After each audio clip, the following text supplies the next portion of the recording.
नमस्कार। SPT news में आपका स्वागत है। पेश है 18 मई सुबह 6:15 बजे राजस्थान की 15 बड़ी खबरों में। राजस्थान में भीषण गर्मी के बीच मानसून की एंट्री को लेकर राहत भरी खबर सामने आ रही है।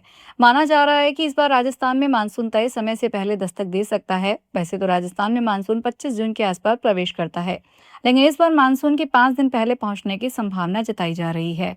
तय समय से पहले बारिश होने से प्रदेशवासियों को भीषण गर्मी से काफी राहत मिलेगी और किसानों के लिए वरदान साबित होगी। दरअसल मौसम विभाग के नए पूर्वानुमान के अनुसार इस बार मानसून 1 जून की सामान्य तिथि से 5 दिन पहले 26 मई को केरल तट तक पहुंच सकता है।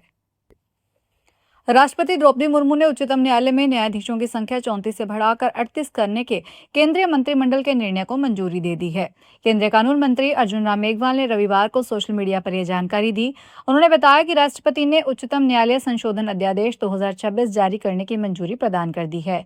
इसमें उच्चतम न्यायालय में न्यायाधीशों की संख्या 33 से बढ़ाकर 37 हो जाएगी। इस अध्यादेश से उच्चतम न्यायालय अधिनियम 1956 में संशोधन किया गया है। भारत के प्रधानमंत्री नरेंद्र मोदी नीदरलैंड की आधिकारिक यात्रा संपन्न कर स्वीडन रवाना हो गए हैं। पीएम ने नीदरलैंड का अभूतपूर्व प्यार और सम्मान देने के लिए आभार व्यक्त किया है। पीएम मोदी ने अपनी भावनाएं एक्स के जरिए जाहिर की। एक वीडियो क्लिप के साथ लिखा कि इस यात्रा ने भारत नीदरलैंड संबंधों को नई गति प्रदान की है। दोनों देशों ने अपने संबंधों को रणनीतिक साझेदारी के स्तर तक बढ़ाने के साथ साथ जल संसाधन, सेमीकंडक्टर, नवाचार, रक्षा, सतत विकास और मोबिलिटी जैसे क्षेत्रों में सहयोग बढ़ाने के लिए एक महत्वाकांक्षी रोडमैप तैयार किया है। भारत के प्रधानमंत्री ने अपने डच समकक्ष राब येतन का भी आभार जताया। उन्होंने गर्मजोशी भरे आतिथ्य के लिए पीएम येतन का धन्यवाद किया और विशेष रूप से एयरपोर्ट पर विदाई देने आने के लिए आभार व्यक्त किया। राजस्थान के 2,60,000 किसानों के लिए बड़ी खुशखबरी आई है। राज्य सरकार किसानों की आय बढ़ाने और खाद्य तेलों और दालों में आत्मनिर्भर बनाने की दिशा में कटिबद्धता से कार्य कर रही है। कृषि मंत्री डॉक्टर किरोड़ीलाल मीणा ने बताया कि national mission on edible oil, तिलहन और दलहन के अंतर्गत 135 करोड़ रुपए की राशि मंजूर कर दी गई है। इस योजना के तहत राज्य में 17,000 फसल प्रदर्शनों का आयोजन किया जाएगा तथा 2,60,000 किसानों को मूंग, उड़द, अरहर, सोयाबीन, सरसों, तिल और अरंडी आदि फसलों के अनुदानित और प्रमाणित बीज निःशुल्क या अनुदानित दर पर उपलब्ध करवाए जाएंगे। उदयपुर में भ्रष्टाचार निरोधक ब्यूरो ने रविवार को बड़ी कार्रवाई करते हुए एक एएसआई को 1 लाख रुपए की रिश्वत लेते रंगे हाथों गिरफ्तार कर लिया। आरोपी एएसआई की पहचान सुनील बिश्नोई के रूप में हुई है, जो पहले भी कई विवादों में घिर चुका है।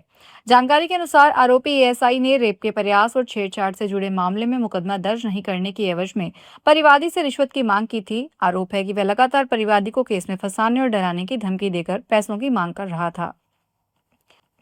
राजस्थान के पूर्व मुख्यमंत्री अशोक गहलोत ने कहा कि जोधपुर में पेयजल को लेकर हालात भयावह होते जा रहे हैं और स्थिति लगभग जल आपातकाल जैसी बन चुकी है। गहलोत ने रविवार को सोशल मीडिया पर एक पोस्ट में कहा कि कायलाना तख्त सागर में मात्र 2 दिन का पानी शेष बताया जा रहा है।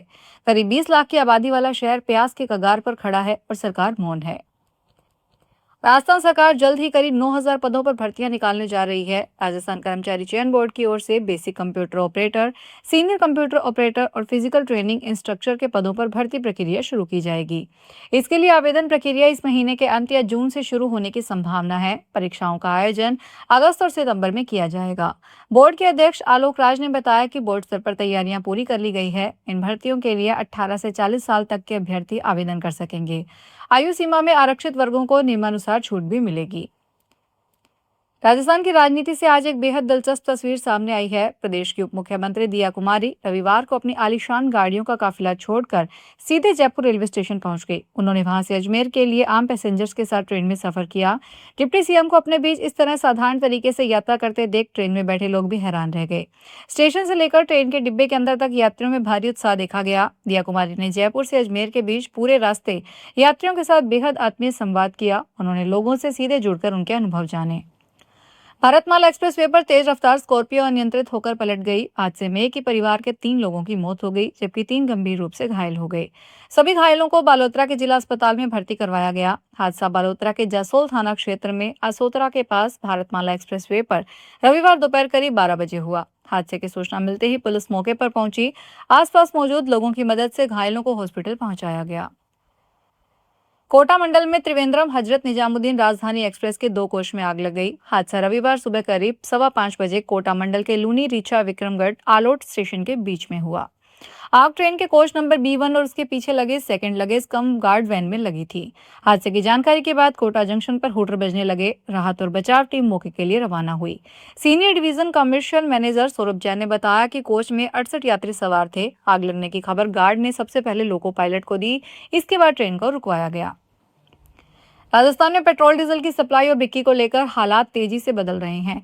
तेल कंपनियों की ओर से डिपो में सीमित आपूर्ति, उपभोक्ताओं को निर्धारित मात्रा में ही ईंधन देने और लगातार बढ़ती मांग ने नया संकट खड़ा कर दिया है। हालात यह है कि कंपनियां अब भी वर्ष 2025 के ऐतिहासिक डेटा के आधार पर पेट्रोल पंपों को उतनी ही सप्लाई दे रही है, जबकि इस वर्ष बिक्री में अचानक भारी उछाल आया है। संचालकों का कहना है कि पेट्रोल और डीजल के दामों में 3 रुपए से अधिक की बड़ी बढ़ोतरी के बाद भी आने वाले दिनों में कीमतें 2 से 3 चरणों में और बढ़ने की आशंका है। भीषण गर्मी के बीच इंदिरा गांधी नहर परियोजना में इंदिरा गांधी फीडर और मुख्य नहर में रीलाइनिंग सहित अन्य निर्माण कार्यों के कारण करीब 45 दिन तक चली नहरबंदी अब समाप्त हो गई है। रविवार को नहरबंदी पूर्ण होने के बाद क्षेत्र के लोगों को राहत मिलने की उम्मीद जगी है। आपनी योजना सहित नहर से जुड़ी विभिन्न जल परियोजनाओं के माध्यम से जल्द ही लोगों को पीने के लिए मीठा नहरी पानी मिल सकेगा। नहरबंदी समाप्त होने के साथ ही जल परियोजनाएं फिर सक्रिय हो गई है और अब लोगों को नियमित जलापूर्ति शुरू होने का इंतजार है। जानकारी के अनुसार इंदिरा गांधी नहर परियोजना की वार्षिक मरम्मत, रखरखाव और रीलाइनिंग कार्यों के चलते करीब 1 माह तक नहर बंदी रही। राजस्थान के सरकारी स्कूलों में पढ़ने वाले छात्र छात्राओं के लिए एक महत्वपूर्ण खबर है। राज्य सरकार अब स्कूली यूनिफॉर्म की सहायता राशि सीधे विद्यार्थियों या उनके अभिभावकों के बैंक खाते में भेजने की तैयारी कर रही है। शिक्षा विभाग ने आगामी शैक्षणिक सत्र 2026-27 के लिए इस पूरी प्रक्रिया को अमली जामा पहनाना शुरू कर दिया है। हालांकि सरकारी योजना का लाभ उठाने के लिए एक अनिवार्य शर्त रखी गई है। विद्यार्थियों का बैंक खाता उनके जन आधार कार्ड से लिंक होना बेहद जरूरी है। राजस्थान के मुख्यमंत्री भजनलाल शर्मा ने कहा कि राज्य सरकार विमुक्त, घुमंतु और अर्धघुमंतु जनजाति समाज के सर्वांगीण विकास और सामाजिक उत्थान के लिए संकल्पित भाव से कार्य कर रही है। उन्होंने कहा कि सशक्त महिला, शिक्षित युवा, समृद्ध किसान और कुरीति मुक्त समाज ही प्रदेश के समग्र विकास का आधार है। डबल इंजन सरकार की लोक कल्याणकारी योजना और बजट घोषणाओं के माध्यम से सुशासन की संकल्पना साकार हो रही है।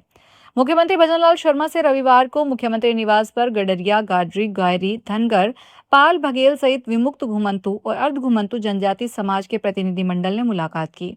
प्रतिनिधिमंडल ने राज्य सरकार द्वारा समाज हित में की गई बजट घोषणाओं एवं कल्याणकारी प्रयासों के लिए मुख्यमंत्री का आभार व्यक्त किया। जयपुर की भीषण गर्मी के बीच मंदिरों में ठाकुर जी को शीतलता पहुंचाने की सदियों पुरानी परंपरा फिर चर्चा में है। शहर के प्रमुख मंदिरों में फूल बंगला और जल विहार झांकियों के लिए जून तक एडवांस बुकिंग हो चुकी है।